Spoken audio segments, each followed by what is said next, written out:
Have you ever heard this phrase, out of sight, out of mind? Well, for about the last 8 months, I've been extremely busy, on camera, off camera. I've been building a new network to do HDR videos and things like that.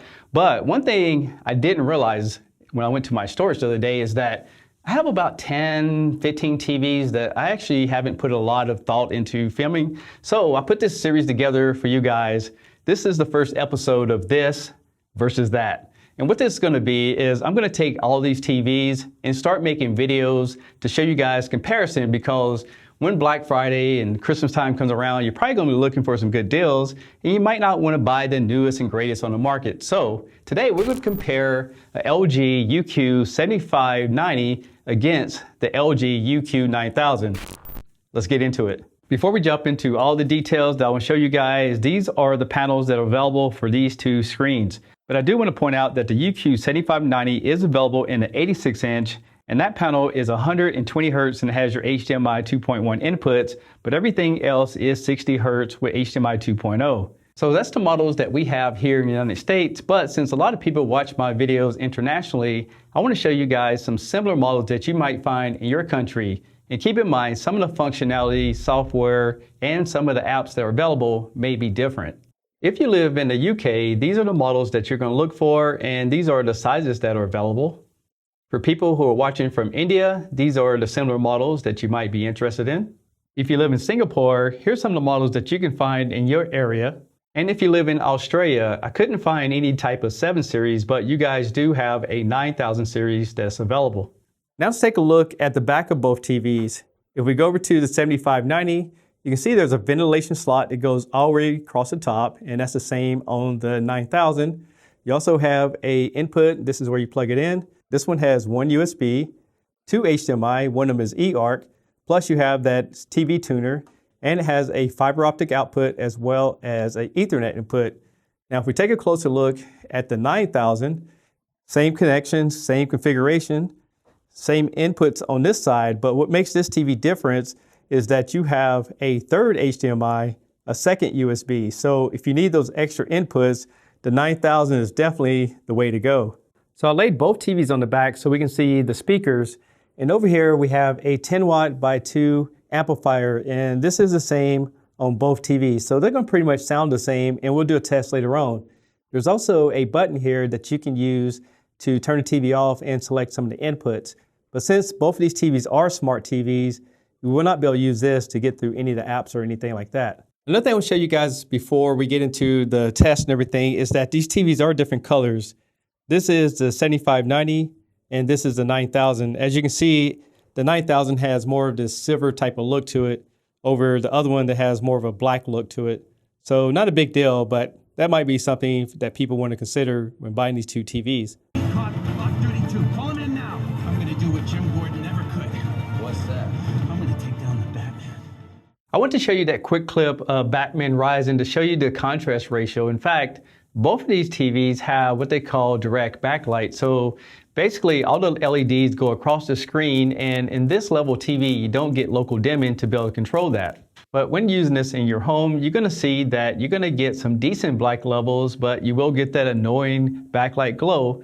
And if you look at the uniformity of both TVs, it is not perfect, but keep in mind these are budget LG TVs and they're not trying to push these as being their flagship. I did check out the motion, and overall these TVs are pretty smooth. If you can see that top line there, you can see that it's not actually that jaggedy, but I want to show you guys some of the different settings you can go through, and you can adjust this so you don't get that soap opera effect if you don't like the looks of that.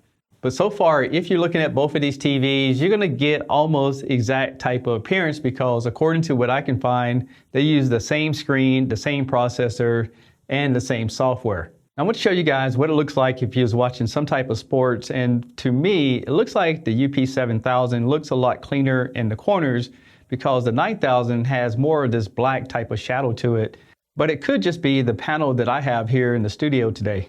With both TVs in cinema mode, the interesting thing is when I did a blooming test, it seems like the 9000 was much brighter, but at the same time, that brought in a lot more glow around the edges and caused a lot more blooming that you don't see on the 7590, which is interesting because these are the same panels. Another thing that I want to point out about both TVs is that they don't have an anti-glare coating. So what that means, if you have a room that has a lot of lights or a lot of windows, you're going to probably see a lot of glare, and that can be annoying. So you might want to spend a little bit more money and get one that has the anti-glare coating so you don't see as much reflection as you would on these two units.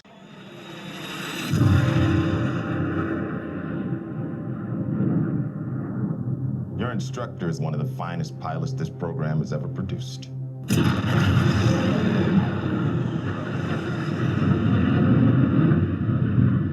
So I want to show you guys that demo because the sound on these TVs is actually pretty good for 10 watts by 2. If you don't want to add a sound bar, you want to mount this on the wall, I think you'd be pretty happy overall. Now, with that being said, the last thing I want to talk about as far as the screens is I want to show you guys some viewing angles. And the thing that really stands out to me is that these both are IPS panels.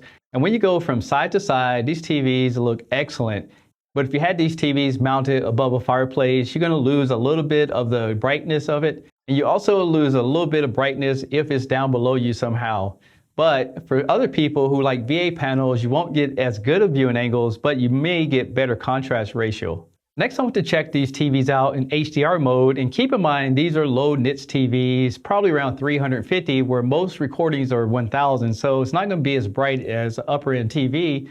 But here's the thing, when I was doing my test, it seems like doing side by side, both TVs look pretty good. However, it seems like the 9000 was clipping the highlights on my camera, so it means to me that this TV is a much brighter television, but you may lose some details in the picture quality because of it. Just keep in mind that both of these TVs, for the price points that they're at, and I'll leave all those links in the description below, are definitely pretty good for the money because LG is a panel developer after all.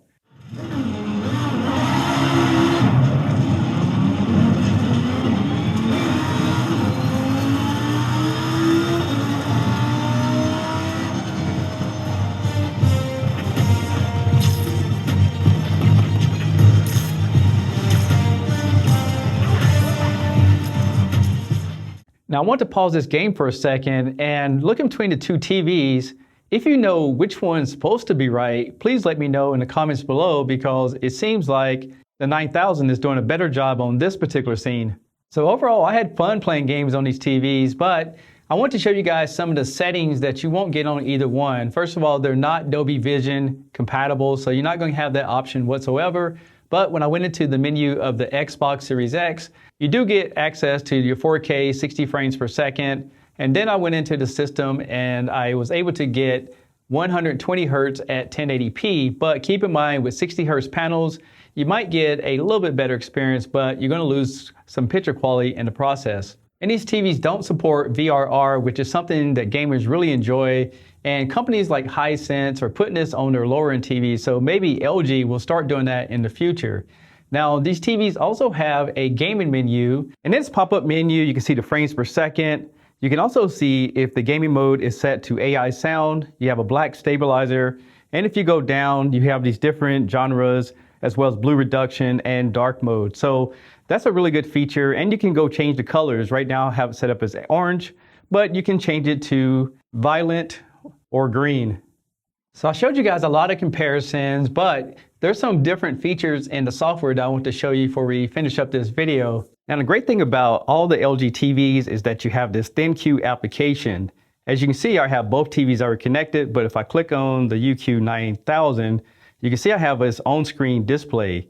And if I hit all, you can see I have all the functionalities that you would have on your TV. You can change the volume up and down from this remote control. You also can go back to your home, which we are now. So you have all the same functionalities as your remote. So if you happen to lose your remote control, you can see you can get the pointer on the screen. And there's some options here at the bottom. Like for example, if you want to pull up a number pad, you have it right there. If you want to play and pause your TV episodes, you can do it right there. And you can also use the voice commands. What's the weather like today? And this is not Google or Alexa system. This is actually built into the LG software. I want to test this TV with live footage and it actually looks pretty good. I mean, here in San Diego, most of the channels come in HD, but here's just an old show. You can see it's going to look grainy because it wasn't originally recorded in good footage. But overall, it's going to be a great TV for just using an antenna. Now, LG also has this feature called LG Channels, and this allows you to watch streaming content. So you have on demand up here, and basically it's going to use the internet to stream these different channels. But if you don't have internet hooked up, this feature will not work.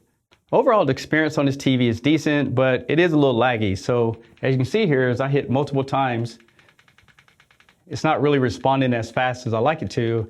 And it's because this TV has the A5 generation processor. But if you get something like an LG C2, those have a much faster processor to get through all this software. So this is the remote control that comes with the 7590. It's a pretty basic remote control, but has all the functionality you need. You have your different controls at the top for getting to your settings. You have a navigation key as well as some hotkeys. And at the bottom of it, you're going to find your play and pause for certain applications. But I feel if you go with the 9000, you're going to get this nicer remote control, but it is programmable for the 7590.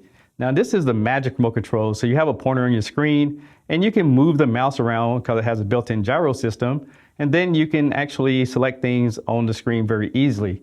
This remote control is also compatible with all the voice commands. So if you do install the Google or Alexa in the system, you can actually use this one to control everything.